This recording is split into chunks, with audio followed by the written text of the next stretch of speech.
آگے سورۃ النور کے حوالے سے میں چاہ رہا ہوں کہ اس کا تھوڑا سا ایک موضوعات بنیادی طور پہ ڈسکشن. اوور ویو اگر آپ مجھے اجازت دیں تو. جی بسم اللہ. اچھا، سورہ نور میں سمجھتا ہوں کہ ایز اے کیس اسٹڈی آپ نے کسی ان بائس نان مسلم کو پریزنٹ کرنا ہونا اسلام کا سوشل جسٹس کا اسٹرکچر دکھانے کے لیے، تو I think it will stand the test of time. اس میں اللہ رب العزت نے مختلف موضوعات ذکر کیے ہیں. میں نے اپنے سامنے لسٹ بنائی ہوئی ہے. اللہ نے یہ سورت کو جس طرح اللہ نے شروع کیا ہے نا، ویسے شاید ہی کسی سورت کو شروع کیا ہو، یعنی کہ ڈائریکٹ اللہ تعالیٰ نے سورۃ انزلناہا وفرضناہا، اور پھر دوسری آیت میں ساتھ ہی الزانیۃ والزانی فجلدوا کل واحد منہما مئۃ جلدہ، یعنی کہ زانی مرد ہو یا عورت ہو اس کو 100 کوڑے لگائے جائیں. یعنی کہ عام طور پہ آپ صورتوں کو دیکھیں اللہ کی تحمید سے یا حروف مقطعات سے. پھر اسی طرح اللہ تعالیٰ نے آگے ذکر کیا کہ جو لوگ اپنی بیویوں پہ الزام لگاتے ہیں، پھر اسی طرح اس صورت میں پاک باز عورتوں پہ الزام لگانے کی جو ہے اس کی سزا کا ذکر کیا گیا. پھر سیرہ میں سے اما عائشہ رضی اللہ تعالیٰ عنہ پہ جو واقعہ افک مشہور ہے، جو آپ رضی اللہ تعالیٰ عنہ پہ الزام لگا، اور میں خاص طور پہ آڈینس کو کہوں گا کہ صحیح بخاری میں وہ ایک لمبی حدیث ہے، ضرور اس کو ترجمے کے ساتھ پڑھیں. یعنی کہ وہ ایسی چیز ہے، سادہ ترجمہ بھی آپ پڑھیں گے نا تو you will be able to relate کہ کس طرح نبی کریم صلی اللہ علیہ وسلم ایک سائیکولوجیکل سٹریس سے گزرے. پھر اسی طرح اللہ تعالیٰ نے پردے کے احکامات اس میں ذکر کیے، جتنے محرم رشتے ہیں ان کی لسٹ بنائی، نکاح کی اہمیت ہے. پھر اس صورت کے تقریباً بیچ میں آیت نور کا ذکر ہے، اور پیرابل فار ڈس بلیورز ہے، ان کے برے اعمال کے لیے. اور پھر اسی طرح یہ صورت اینڈ ہوتی ہے اللہ کے نبی صلی اللہ علیہ وسلم کی اطاعت کی اہمیت پہ، اور وچ ول ایونچولی لیڈ ٹو تمکین فی الارض. یہ جو ایک بہت بحث چھڑتی ہے نوجوان طبقے میں کہ جی اسلامک سسٹم ہونا چاہیے، اس کے لیے اسٹرگل کرنا چاہیے، اس سے انکار نہیں ہے، لیکن اللہ نے اس کا ایک پورا طریقہ بتایا. اور پھر اسی طرح اللہ تعالیٰ نے جو ہے اینڈ پہ اگین اللہ آلموسٹ مور اور لیس اینڈز ود سیم موضوعات. اچھا، اس میں ایک بڑا انٹرسٹنگ پوائنٹ ذیشان یہ ہے اس واقعے میں کہ دیکھیے ایک ہمیں لیسن یہ دیا جا رہا ہے کہ some of the very good people, جیسے کہ مستح کا ذکر آتا ہے، پھر ہمنا رضی اللہ عنہا کا ذکر آتا ہے جو حضرت زینب کی جو بہن تھیں،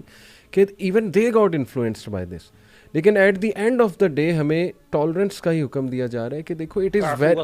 ویری مچ پاسبل کہ نیک لوگ بھی کسی فتنے کا شکار ہو سکتے ہیں. ہمارے ہاں ایک ایکسٹریمسٹ رویہ پایا جاتا ہے، یا بندہ فرشتہ ہے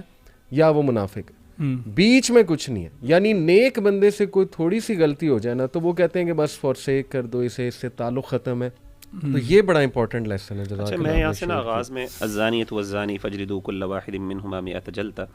کہ زانی عورت اور زانی مرد کو ہر ایک کو 100 درے لگاؤ، یہ 100 کوڑے لگاؤ. ولا تأخذکم بہما رأفۃ فی دین اللہ. یہ امپورٹنٹ ہے کہ اللہ تعالیٰ نے یہاں پہ کہا کہ اللہ کے دین کے معاملے میں اگر تم واقعی اللہ پر ایمان لاتے ہو اور آخرت کے دن پر ایمان لاتے ہو تو اس بارے میں کوئی نرم رویہ یا ان پہ ترس نہ کھاؤ. اس سے پتہ چلا، اور آپ نے فرمایا کہ وَلْيَشْهَدْ عَذَابَهُمَا طَائِفَةٌ مِّنَ الْمُؤْمِنِينَ، اور چاہیے کہ ان دونوں کی تکلیف، ان کی جو سزا ہے، اس کو دیکھیں مومنوں کا ایک گروہ. تو اسے 2 بڑی اہم چیزیں پتہ چلتی ہیں اسلامی قوانین کے حوالے سے. ایک تو یہ کہ جو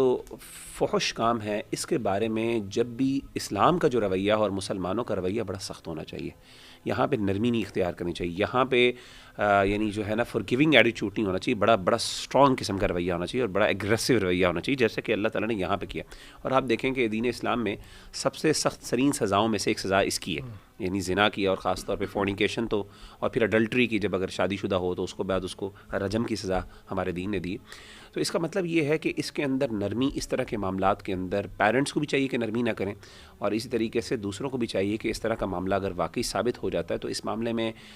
جو ہے نا نرمی نہیں اختیار کرنی چاہیے. نرمی سے مراد یہ کہ خاص طور پہ جب وہ واقعہ واضح ہو جائے، لوگوں کے سامنے ظاہر ہو جائے. ہاں، لیکن اگر وہ چھپا ہوا ہے تو اس کو ابھارنا بھی نہیں چاہیے، جیسے کہ احادیث میں آتا ہے کہ اللہ کے رسول صلی اللہ علیہ وسلم کے سامنے بھی کچھ ایسے واقعات ہوتے تھے، آپ اس کو چھپانے کی کوشش کرتے تھے، کیونکہ اصل مقصد جو ہے نا ایول کو چھپانا ہے، اس کو واضح نہیں کرنا، لوگوں کے سامنے ظاہر نہیں کرنا، ورنہ وہ کیا ہوگا، اس لوگ سے ڈیسنسٹائز ہو جائیں گے. دوسری چیز جو خاص طور پہ نا وَلْيَشْهَدْ عَذَابَهُمَا طَائِفَةٌ مِّنَ الْمُؤْمِنِينَ، کہ اسلام میں جو پنشمنٹس ہیں، جو اسلام کا پینل کوڈ ہے، اس کی بنیادی مقصد یہ ہے کہ یہ پریونٹیو میجر کے طور پہ یوز کیا جائے. یعنی لوگ اس کو دے کے، یعنی یہ اللہ کا مقصد کسی کو تکلیف دینا، یہ عذاب نہیں کرنا، یہ درے لگوانا نہیں ہر ایک کو. مقصد یہ ہے کہ لوگ ڈریں اور لوگوں کے دل میں اللہ کی حدود کا ایک خوف ہو اور اس کی وہ رسپیکٹ ہو. سائیکلوجیکل آپ کو ڈیٹرنس جو ہے نا وہ ڈیٹرنٹ لاز ہیں. تو کہنے کا مطلب ہے کہ اس چیز کو سامنے رکھتے ہوئے ہمارے ہاں اللہ معاف کرے جب بھی کوئی سزا بھی دی جاتی ہے, ایون موت کی سزا بھی دی جاتی ہے, تو اس کو چھپا کے دیا جاتا ہے, یعنی اس کو ایسے ٹائم پہ دیا جاتا ہے جہاں پہ لوگ نہ ہوں. اور تو اس میں کچھ حکمتیں ہو سکتی ہیں, لیکن اصل مقصد سزا کا یہ ہونا چاہیے کہ وہ لوگوں کے سامنے دی جائے تاکہ ڈیٹرنس ہو. اب مجھے یاد ہے ہمارے ایک جاننے والے تھے, انہوں نے بیان کیا کہ ہمارے عالم دین مشہور, میں نام نہیں لوں گا ان کا, تو انہوں نے کہا کہ مکہ میں تھے, وہ سعودی عرب میں تھے, تو انہوں نے اپنی آنکھوں سے ایک دفعہ جمعے کی نماز پڑھ کے نکلے کسی جامع مسجد سے بڑی, تو وہاں سے ادھر وہ جو ہے نا کسی کو سزا دی, کیونکہ آپ کو پتہ ہے کہ عام طور پہ وہ سزا آپ پتہ نہیں دیتے ہیں کہ نہیں دیتے, لیکن وہ جب موت کی سزا دیتے ہیں وہ سر قلم کرتے ہیں تو وہ کسی مسجد جامع مسجد کے پاس جو ہے نا وہ دیتے ہیں, اس کے بڑی پارکنگ ایریا میں, کچھ مساجد وہاں پہ مخصوص ہیں. تو کہہ رہے تھے کہ وہ ہم نکلے باہر تو وہاں پہ نا اس کی نشانی ہوتی ہے کہ وہاں پہ ایمبولینسز کھڑی ہوتی ہیں, اور وہ جو ایریا انہوں نے ریسٹرکٹ کیا ہوتا ہے, یلو ٹیپ کیا ہوتا ہے. تو انہوں نے کہا جب وہ یلو ٹیپ کیا ہوا تو ہم نے سمجھا کہ وہ ہے, تو سارے لوگ وہاں پہ چلے گئے جا کے دیکھنے کے لیے سزا کیا تھی. تو وہاں پہ انہوں نے کہا کہ ایک بندے کو جو ہے نا وہ سزائے موت دی گئی ان کے سامنے. کہتے سبحان اللہ, میں تقریباً ایک ہفتے تک مجھے نا میرے اوپر افیکٹ رہا, اور میں بڑا ڈرا ہوا اور خوف, حالانکہ وہ عالم دین ہے ماشاء اللہ, اور وہ دین کی دعوت بھی دیتے ہیں, بہت بڑے عالم دین ہے, بہت بڑے پرومیننٹ اسکالر, یعنی جاننے کے باوجود, اس سزا کی باوجود جب انسان اس کو دیکھتا ہے, ویژولائز کرتا ہے, تو جو اثر انسان کے اوپر ہوتا ہے سبحان اللہ, اللہ تعالیٰ کا وہ مقصد ہے. اور اس کی وجہ سے پھر کیا ہوتا ہے, وَلَكُمْ فِي الْقِصَاصِ حَيَاةٌ, یعنی قصاص میں اور بدلے میں ان چیزوں میں پھر زندگی آتی ہے, پھر لوگوں کو امن ملتا ہے, لوگوں کو اطمینان ہوتا ہے کہ یہاں پہ انشاءاللہ اس طرح کی کوئی زیادتی اور جرم نہیں ہوگا.